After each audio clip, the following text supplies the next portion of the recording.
दोस्तों, जो मोदी और शाह 4 जून से पहले चुटकियों में कानून पास करा लेते थे, जो भी कानून बनाया चुटकियों में पास हो जाता था, पता ही नहीं लगता था कि बिल पास हो गया, ना लोकसभा में ना राज्यसभा में।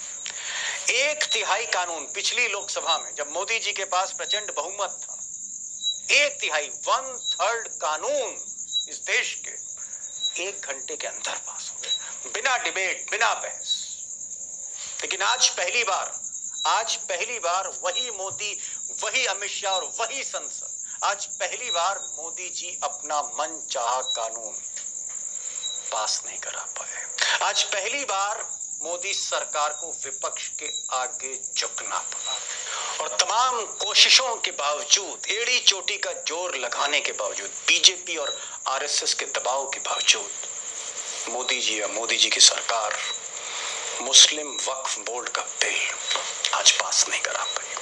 आप कह सकते हैं कि पहली बार इंडिया अलायंस ने आज एहसास करा दिया मोदी जी को कि बिना विपक्ष के मर्जी के अब संसद नहीं चल पाएगी। और दोस्तों, जो सबसे बड़ा सवाल है वो ये है कि क्या मोदी सरकार या मोदी जी इतने कमजोर हो गए हैं कि बीजेपी और आरएसएस के एजेंडे वाले जो बिल हैं, जो कानून हैं, उसे भी पास कराने में नाकाम है। और क्या पहली बार इंडिया अलायंस ने, क्या राहुल गांधी ने या फिर अखिलेश यादव ने या फिर तृणमूल ने या फिर उद्धव ठाकरे की शिवसेना ने या फिर समूचे विपक्ष ने आज मोदी जी को एहसास करा दिया कि उनकी सरकार बैसाखियों पे चल रही है और जो कुछ होगा विपक्ष की सहमति से होगा।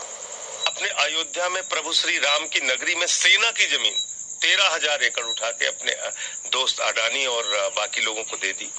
तो ये वक्फ की संपत्तियों पर अपने दोस्तों का कब्जा करवाने की कोशिश। ताजमहल को भी वक्फ बोर्ड ने क्लेम किया कि यह हमारी प्रॉपर्टी है। कोर्ट ने पूछा, शाहजहां लिखा कर गए थे तो उनके पास कोई जवाब नहीं था। लेकिन मुस्लिम के साथ में यह न्याय क्यों है?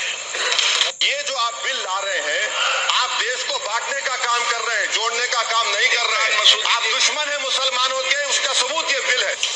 दोस्तों, अंदर की कहानी ये है कि कहीं ना कहीं ये जो मुस्लिम वक्फ बोर्ड बिल था, ये जो कानून था, इसको लेकर जो नीतीश कुमार है वो भी थोड़ा सा बेचैन थे और नायडू बाबू भी कंफर्टेबल नहीं। यानी जो बैसाखियां मोदी जी के कंधों के नीचे लगी है, नायडू बाबू और नीतीश कुमार की, वही नीतीश और वही Naidu, they were not very comfortable। मैं आगे बताऊंगा क्या वजह है, लेकिन पहले मैं वो कारण बताना चाहता हूं कि जिसकी वजह से जो मुस्लिम समाज है, जो अक़लियत है, वो इस बिल से खुश नहीं थी और उनको लगता था कि कहीं ना कहीं ये मोदी जी का एजेंडा है।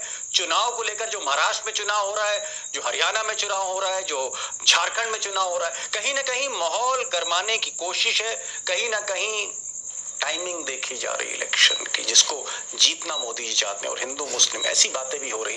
लेकिन 2 प्रमुख कारण कई हैं, डिटेल में एक्सपर्ट से बात करूंगा आगे, गौर से सुनिएगा। 2 कारण हैं जिसका मुस्लिम समाज या विपक्ष ने विरोध किया। नंबर 1, उनका कहना है कि साहब ये जो बिल है, ये मान लिया कि वक्फ बोर्ड में कई कमियां हैं, खामियां हैं, गड़बड़ियां भी होती हैं, लेकिन आप जो ये फैसला कर रहे हैं, आप जो संशोधन, जो बदलाव करना चाह रहे हैं मुस्लिमों की बॉडी में, मुस्लिम वक्फ बोर्ड में आप गैर मुस्लिम को भी लाना चाह रहे हो, ये नहीं होना चाहिए। अभी तक नहीं हुआ तो अब क्यों? और दूसरा, जो जिला अधिकारी, जो डिस्ट्रिक्ट मैजिस्ट्रेट्स हैं, जो डीएम हैं, उनको आप बहुत ज्यादा ताकत दे रहे हो, यानी दखल देने की ताकत अपने मातहत अधिकारी को दे रहे हो, तो फिर इंसाफ कैसे होगा? तो 2 एक आप कह सकते हैं प्रमुख कारण कई हैं, आगे बताऊंगा, लेकिन फिलहाल ये 2 कारण हैं। एक, गैर मुस्लिम्स को लाना और दूसरा, अफसरों को ताकत देना, दखल देने की। अब नीतीश बाबू की बात कर लेते हैं।